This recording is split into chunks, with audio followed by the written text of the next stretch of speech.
백신 접종과 함께 변이 바이러스가 코로나19 상황에 큰 변수로 떠오르고 있습니다. 아직 한 지역에 머무르지만 전형적인 우세종의 모습을 보여 방역 당국이 급하게 대책을 마련하고 있습니다. 류재복 해설위원과 함께 이 내용 알아보도록 하겠습니다. 어서 오십시오. 네. 전반적인 추세를 판단하긴 이르지만 하루 환자 발생 비율이 조금씩 줄어드는 모습입니다. 발생 지표를 보더라도 감당할 만한 수준이라는 게 당국의 설명인가요? 그렇습니다. 지난주 그러니까 지난달 29일부터 어제까지 하루 지역 발생을 보면 585명, 그 직전 주가 647명이었으니까요. 예. 600명대에서 500명대로 내려왔다는 것이고, 뭐 수도권도 줄었고 비수도권은 약간 늘은 정도입니다. 비수도권이 늘어난 이유는 바로 이제 경남권입니다. 지금 그 울산, 부산, 그다음에 나머지 경남 지역이 하루에 100명 넘게 발생을 하고 있습니다. 수도권 다음으로 많이 나오고 있군요. 하지만 뭐 전체적으로 봤을 때는 이제 조금씩 내림세를 보이고 있다 이렇게 보는 것이고요. 그다음에 이제 주민 이동량도 수도권 같은 경우는 조금 줄었습니다. 주민 이동량이 크게 늘어나면 이제 바로 확진 환자의 증가가 오는데 주는 모습이고, 무엇보다도 이제 방역 당국에서 그 현재 상황을 통제 가능하다고 보는 것은 치명률 같은 게 굉장히 낮습니다. 지금은. 예. 그러니까 지난해 3차 유행이 있었던 지난해 11월부터 올해 1월까지 치명률이 한 2%쯤 됐거든요. 치명률이라는 것은 이제 확진 환자 가운데 사망한 사람의 비율인데요. 최근 그 3, 4월 두 달을 보면 0.69%니까 한 3분의 1 정도로 줄었습니다. 그렇게 되다 보니까 특히 이제 80대 이상 치명률, 그러니까 한참 유행할 때는 80대에는 4분 가운데 1분 정도가 사망할 정도로 치명률이 높았는데 최근의 치명률은 10% 정도로 떨어졌습니다. 그러니까 고령자 환자 발생도 줄었고 그분들이 이제 돌아가시거나 중증으로 가는 비율도 적게 되고, 그러다 보니까 이제 병상이 한 70% 이상이 남아 있습니다. 예. 병상이 남아 있다는 것은 그만큼 방역 역량에 여유가 있다는 뜻이기 때문에 현재로서 방역 당국은 한 200명 이상 환자가 나와도 하루에 그 정도는 충분하다 이렇게 평가를 하고 있기 때문에 현재 상황이 아주 위험하다고 보지는 않습니다. 예. 자, 그런데 그런가 하면 이제 변이 바이러스 발생 양상이 시간이 지날수록 좀 걱정거리로 떠오르고 있습니다. 확인된 변이 바이러스만 2,000건에 육박한다고 하는데요. 해외 유입보다 이제 지역에서 발생하는 경우가 점점 더 많아진다고요. 그러니까 최근에 우리나라에서 발견되는 변이 바이러스의 특징을 두 가지로 보는데요. 조금 전에 말씀하신 것처럼 처음에는 이제 해외에서 들어온 환자들 가운데 변이 바이러스가 발견됐는데 최근에는 압도적으로 지역에서 발생한 환자 가운데 변이 바이러스가 많이 발견되는 것, 그게 하나가 있고요. 그다음에 이제 바이러스도 굉장히 다양화하고 있다는 것입니다. 그래서 지금 이제 어제 발표된 거 보면 이 변이 바이러스는 주요 3종 변이 바이러스라고 해서 영국발, 그다음에 남아프리카 공화국발, 브라질발 이 세 가지가 있는데 97건이 증가해서 전체 632명이 이제 이 주요 3종 바이러스가 발견이 됐거든요. 예. 그것을 전체적인 분석 건수 대비 검출률을 따져보니까 14.8%까지 올라갔습니다. 그것이 이제 지난 4월 첫째 주, 지난달 첫째 주는 7%대였는데 빠르게 올라가고 있는, 그러니까 검사를 하면 해외 변이 바이러스가 나오는 확률이 높아지고 있다. 그런 뜻이고요. 그다음에 이제 그 해외 유입이 22명이고 지역 발생 75명. 그러니까 거의 1대 한 3, 4 비율로 이제 지역 발생이 많아진다는 것이죠. 그것은 뭐냐면 해외 주요 변이 바이러스가 국내 토착화가 이루어지고 있다 이렇게 볼 수 있는 건 굉장히 위험한 것이죠. 그리고 이제 변이 바이러스와의 감염자와 접촉력이 확인된 것도 지금 변이 바이러스로 치는데요. 아, 예. 그게 이제 867명 정도가 되고요. 그다음에 이제 기타 변이라고 해서 뭐 미국 캘리포니아, 뉴욕발 이러니까 정체는 확실하지 않지만 변이 바이러스인 그런 게 473명. 그래서 전체적으로 우리 국내에서 발견된 변이 바이러스가 1,972명까지 늘었습니다. 최근에 굉장히 빠르게 늘고 있다 이렇게 볼 수 있는 거죠. 예. 그 중에서 가장 심각한 지역이라고 하면 역시나 뭐 울산을 꼽을 수가 있겠는데요. 최근 확진 환자 가운데 64%가 변이 바이러스로 확인이 됐다 이런 내용도 전해졌습니다. 그래서 다중 이용 시설에서 일한 그 종사자를 대상으로 선제 검사 행정 명령도 내려졌다고요. 울산은 지금 뭐 확진 환자 수도 굉장히 많고요. 그러니까 지난주에 하루 평균 환자가 40명이 넘게 나왔거든요. 이 정도면은 사실은 그 광역 단체이긴 하지만 뭐 그게 인구 규모나 전체적으로 봤을 때 굉장히 환자가 많이 나오는 그런 추세입니다. 예. 그러니까 울산이 지난 한 해 동안 716명이었는데 지난달 4월 한 달만 772명이 한 달이 1년보다 더 많았다는 얘기죠. 그것이 이제 그런데 그 사람들 가운데 변이 바이러스의 비율을 찾아보니까 64%가 변이 바이러스라 이겁니다. 상당히 높은 거죠. 그렇습니다. 10명 가운데 6명이 전부 변이 바이러스였다는 것이죠. 그래서 울산이 이제 우리나라의 변이 바이러스에 아마 이제 가장 많이 나오는 곳이 아닐까 이렇게 생각이 됩니다. 그리고 최근에 신규 감염된 변이 바이러스의 그 사례가 12건인데 그 가운데 12건이 울산 지역에서 나왔습니다. 그러니까 이게 사실은 우리나라의 변이 바이러스는 거의 울산을 중심으로 지금 뭔가 태동을 하고 있다. 그리고 대부분의 바이러스는 다 영국발 바이러스입니다. 그래서 영국발 바이러스라는 건 이미 유럽의 전체 신규 확진자의 한 60%, 인도는 90%를 차지할 정도로 전 세계에서 거의 우세종으로 자리 잡고 있는데 우리나라도 울산을 중심으로 영국발 바이러스가 우세종으로 이제 자리 잡을 가능성이 꽤 높아지고 있다 이렇게 볼 수 있는 것이고요. 예. 그래서 지금은 울산시 자체적으로 하는 것이 아니라 중앙방역본부와 울산시가 한꺼번에 오늘 내린 것이 이제 다중이용시설 종사자들에게 이제 선제 검사를 하겠다는 것이죠. 예. 행정명령이니까 전부 검사를 받아야 됩니다. 소개를 해드리면 뭐 콜센터 종사자라든가, 그다음에 임의용 목욕업 종사자, 그다음에 유흥시설 종사자, 택배 운수 종사자, 그다음에 환경미화, 그다음에 뭐 전기 가스 종사자, 방문 판매. 그러니까 우리가 주변에서 볼 수 있는 그 종사하시는 분들, 다중이용시설 종사하는 분들은 다 검사를 받아야 되는 것이고요. 그리고 16일까지는 사회적 거리두기가 2단계가 이제 계속 연장이 되고 있습니다. 그렇기 때문에 그런데 2단계보다 조금 더 센 것은 뭐냐면 그 유흥시설이라든가 실내 체육시설 같은 데는 영업시간이 다른 곳은 10시인데 울산만 밤 9시까지밖에 할 수 예. 없도록 그렇게 돼 있고요. 그래서 지금 다각적인 그 방역 대책이 지금 그 투입이 되고 있고 그다음에 아마 울산은 그 변이 바이러스 조사 검사를 조금 선제적으로 가능하면 가장 많은 숫자의 검사가 빨리 이루어져야 될 것 같습니다. 그래서 울산에 얼마나 퍼져 있는지를 전체적으로 파악을 해야 될 것으로 보입니다. 예. 이 변이 바이러스가 번지고 있는 게 상당히 문제인데 그러다 보니까 우리나라뿐만 아니고요. 뭐 세계보건기구도 역시나 촉각을 곤두세우고 있습니다.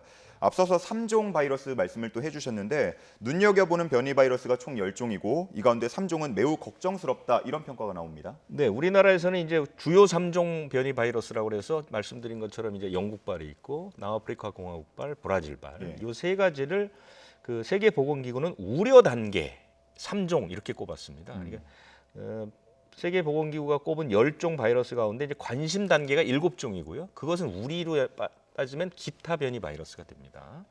그러니까 뭐 인도의 3중 변이 바이러스라든가 예. 뭐 미국에 있는 그 캘리포니아, 그다음에 뉴욕발 바이러스, 그다음에 이제 뭐 나이지리아, 브라질, 프랑스 이런 7종이 관심 단계입니다. 관심 단계는 세계보건기구가 규정한 것을 보면 전염병을 유발하는 바이러스 변이가 발견된 직후 정도를 보는 것이고 예. 이것이 치명률이나 전파율이 상당히 심각한 것이 밝혀지게 되면 그게 이제 우려 단계로 넘어가게 되는 것이군요. 그러니까 우리로 얘기하면 주요 3종과 기타 7종 이것이 이제 세계보건기구에서는 우려 단계와 관심 단계 이렇게 나눠서 볼 수 있는 겁니다. 예. 자, 이렇게 변이 바이러스 이야기를 잠깐 나눠봤고 이번에는 집단 감염 사례 가운데 좀 눈여겨볼 만한 사례들 살펴보도록 하겠습니다. 이 강릉의 외국인 노동자 집단 감염이 이제 지금까지 57명으로 확인이 됐습니다. 이게 라마단 기간과 좀 연관이 있다 이런 얘기도 나오고 있어요. 그러니까 지금 이제 영농철이거든요. 그러니까 그 강릉이라든가 그 옆에 있는 이제 평창에서도 외국인 감염이 나왔는데 다 고랭지 채소를 지금 작업을 할 때입니다. 예. 그래서 대부분 이제 수도권에 외국인들이 많이 모여 사는 곳이 이제 안산 쪽인데요. 안산 쪽에 있는 이 외국인 노동자들이 임시로 요 때가 되면 이제 강릉이나 강원도에 가서 농사일을 돕거든요. 근데 그 사람들이 이제 어디 모여 사냐면 강릉은 강릉의 구 버스터미널 옛날 버스터미널 옆에 숙박시설촌이 있거든요. 거기 이제 여관이나 모텔 이런 곳에 이 사람들이 한 두세 명, 서너 명씩 이렇게 방을 잡아서 일정 기간 동안 일을 합니다. 한두 달 예. 정도 일을 하고 다시 이제 안산으로 돌아가는데 바로 그 시점과 라마단이 겹친 것이죠. 그러니까 라마단은 아시겠지만 그 이슬람교에서 낮에는 음식을 안 먹는 예. 그런 전통이 있지 않습니까? 그래서 이 사람들이 낮에는 음식을 안 먹는데 저녁에 이제 7시 이후가 되면 음식 재료 같은 걸 구해서 이 사람들이 한꺼번에 모여서 식사를 하는 겁니다. 그렇게 되다 보니까 한 명만 감염자가 있으면 이제 전파가 되는 것이죠. 그래서 지금 강릉 외국인 노동자는 57명까지 확진이 됐죠. 예. 특이한 것은 국내에 있는 접촉자들 1,000여 명을 검사를 했는데 국내인은 한 명도 감염이 안 됐습니다. 다 외국인 노동자만 감염이 됐다는 걸 봐서 외국인 노동자들이 아주 빈번하게 접촉이 일어나면서 교차 감염들이 일어나고 있는데 지금 강릉 지역에 외국인이 한 2,000명 정도가 있는 것으로 보이는데 이 가운데 400명 정도는 이른바 불법 체류일 가능성이 있다. 근데 이 사람들은 역학조사라든가 신원 파악도 잘 안 되고 있어서 예. 강릉시에서는 현재 쉬운 한 7명, 9명 정도지만 100명 이상을 넘기지 않으면 잘한 것이다라고 얘기할 정도로 현재 지금 이 추적이 잘 안 되고요. 역학조사도 잘 안 된다고 합니다. 왜냐하면 또 이 언어의 문제도 있기 때문에요. 그래서 상당히 고생을 하고 있고 이것이 만약에 지금 평창의 외국인 감염도 역시 고랭지 배추 작업하던 베트남 사람들 위주로 해서 이제 걸렸는데 이거랑 연계가 된다면 강원도 전체를 둘러싸고 외국인 노동자가 상당히 큰 규모의 집단 감염이 일어날 가능성도 배제할 수가 없습니다. 예, 걱정이 좀 큰 상황입니다. 자, 그런가 하면 백화점 식품 판매장에서의 집단 감염도 소식도 전해지고 있습니다. 특히나 그중에 한 백화점은 환자가 나왔는데도 방문 고객에게 알리지 않아서 빈축을 사고 있다고요. 그러니까 백화점은 원래 이제 많은 사람들이 드나들게 돼 있는데 고위험 시설로 분류가 안 됩니다. 그만큼 이제 백화점 내에서 나름대로는 방역을 꽤 잘하고 있고 그렇지만 소수지만 여러 곳에서 감염 소식은 있습니다. 근데 큰 집단 감염은 없었는데요. 서울 소공동에 있는 롯데백화점에서는 지금까지 그 일한 사람들 거기에 이제 직원들이 9명이 걸렸거든요. 예. 그러니까 9명이라는 것은 적은 숫자가 아닌데 문제는 뭐냐면 지난 1일에 첫 번째 확진이 나왔습니다. 그 지하에 있는 신선 슈퍼 매장에 있는 직원이 한 명이 나왔는데 그리고 나서 4일까지 9명이 양성 판정을 받았는데요. 그 긴급 문자라고 그래서 왜 우리 휴대전화 열어보면 그 구청에서 보내는 문자 있지 않습니까? 그 중대본부에서 보내는 것들 그것이 4일 저녁에 문자가 나왔습니다. 거기를 방문하신 분들은 검사를 받으시라 이렇게 나왔는데 정작 이 롯데백화점 측은 이 4일 저녁 긴급 문자가 나가고 2시간이 지날 때까지 어떤 안내도 하지 않았습니다. 방문객들이나 이런 사람들 그리고 그 매장이 지금 3일에 폐쇄가 됐거든요. 그곳만 폐쇄가 됐습니다. 그러면 그곳을 들렀던 사람들이 그 백화점을 마구 돌아다닐 수도 있는 것이고 그렇죠. 외부에 나가서 전파가 되는 건데 이것을 쉬쉬했다는 의혹을 받는 것이죠. 그렇게 되면 나중에 이곳에서 큰 감염이 일어나게 되면 백화점이 엄청나게 큰 책임을 져야 되는데도 이렇게 은폐의 의혹이 있다는 것 이것은 좀 비난을 받아야 되는 것이고요. 지난번에도 한 달 전쯤에 그 여의도에 있는 대형 백화점도 이런 비슷한 일이 있었습니다. 직원들 사이에 감염이 있었는데도 방문객들한테 전혀 알리지 않는 그런 일들이 있었거든요. 예. 이런 것들은 조금 그 방역 당국이나 이런 곳에서 조금 크게 혼을 내줘야 되지 않을까 이런 생각이 듭니다. 예, 빠르게 알리고 검사를 빠르게 또 받는 것이 중요한데 그런 면에서 좀 아쉬운 부분이 많았던 것 같습니다. 그런가 하면 이제 집단 면역에 대한 기대감 이제 11월을 앞두고 커지고 있는데 우리나라 전문가 그리고 미국의 전문가 사이에서는 집단 면역에 이르지 못할 거라는 전망도 나오고 있어요. 이게 어떻게 된 걸까요? 이제 오명돈 그 신종감염법 중앙임상위원회 위원장입니다. 예. 우리나라에서 이제 코로나19를 대응하는 데 있어서 연구 쪽에서 이제 책임을 맡고 계신 분인데 이분이 며칠 전에 그렇게 얘기를 했죠. 백신의 접종이 본격화됐지만 집단 면역에 도달하지 못할 것이다. 예. 그래서 코로나19는 토착화될 것이다. 그러니까 매년 예방 접종을 해야 될 상황이 올 것이다. 이렇게 이제 얘기를 했죠. 그러면서 몇 가지 이제 이유를 들었죠. 그러니까 백신을 맞는다는 것이 예방 효과가 나는 것은 본인에게 예방은 되지만 타인 전파까지 막지는 못한다. 실제로 영국에서 조사를 해보니까 그 2차 감염, 그러니까 타인에게 전파를 막는 효과가 한 40% 정도밖에 되지 않았다는 것이죠. 예방 효과는 94, 5% 정도까지 나오는데 그에 비해서 이제 전파를 막는 효과는 그만큼 높지 않았다는 것이고 이제 제일 지금 문제가 되는 것이 면역 시간이 얼마나 지속될 것이냐 이거 문제죠.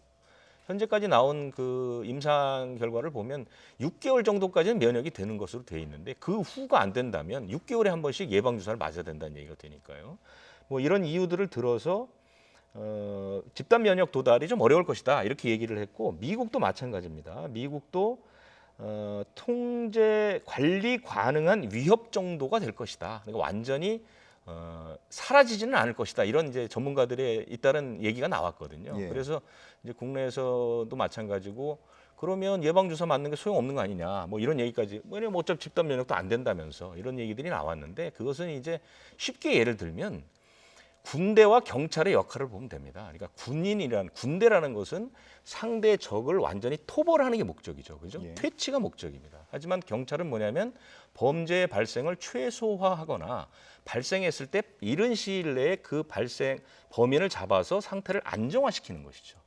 백신은 군인의 역할이 아니라 경찰의 역할로 보면 됩니다. 그렇기 때문에 코로나19 바이러스라는 것을 이 지구상에서 몰아내는 목적이 아니고 경찰의 역할처럼 그 코로나19 발생을 최소화하고 만약에 발생하더라도 빨리 찾아서 빨리 치료할 수 있는 그 역할을 하는 것이 백신이다 이렇게 보면 됩니다. 그렇기 예. 때문에 집단 면역이 형성되지 않는 것이 아니라 집단 면역이 돼서 코로나19가 우리 주변에 있지만 어느 정도 통제가 가능한 수준. 예. 그래서 우리가 일상생활을 할 수 있는 수준이 정부가 말하는 집단 면역이다. 이렇게 이해를 하시는 것이 가장 좋을 것 같습니다. 예, 아마 놀라신 분들이 많으셨을 것 같은데 자세한 설명해 주셔서 이해가 쉽게 됐습니다. 자, 말씀은 여기까지 듣도록 하겠습니다. 감사합니다. 네.